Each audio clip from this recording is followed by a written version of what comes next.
یاریەکە کو تەمەنەوێ زێدەترە ji 4000 ساڵان. یاریەک قوەکە استراتێژیên şeran jî têbinavkirin. Em behsa satrancê dikin ku ew yariye li seranserê cîhanê têzanîn û hindek welat jî giringiyeke taybet didin satrancê. Zimanaz dibêjin binyata peyva satrancê ji peyva çartrang tê ku ev jî di sanskritî de têvateya çarqûl, çarling an jî çargoşeyê. Her dîsayî de ev e ku ev nave ji sîstema çarqolî ya artêşa Hindistana qedîm hatiye wergirtin. Satranç ilk milattan önce ji hindek tabletan nivîsiye ku beriya miladê li Misrê yariyek hebûye û em ji nivîsan dizanin ku ew yariyekê weke strancê bûye. Sala 700 ya piştê miladê pirtûkek bi navê dîroka strancê hate nivîsîn. Di vê pirtûkê de jî tê gotin ku ew yariyê yekem car li Hindistanê derketiye. Yarî li gorî sîstema artêşa Hindistanê hatiye çêkirin.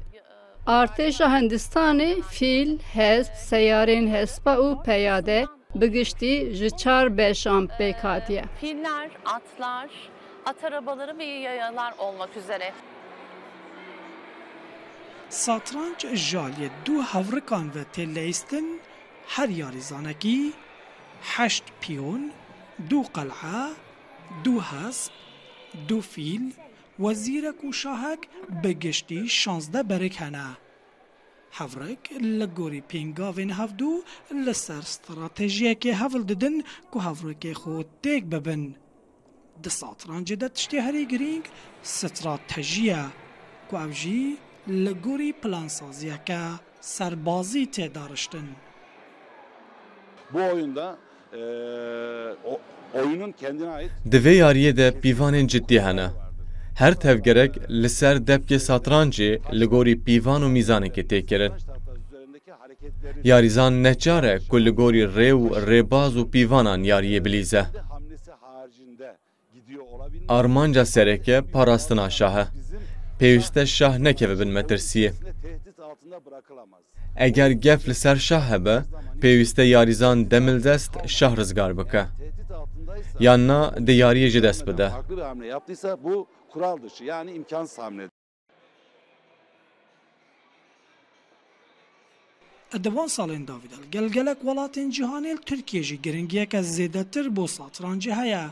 Wezareta Perverdeya Tirkiye jî di planên xwe yên salane de êdî cihekê berfirehtir dide rahênana satrancê.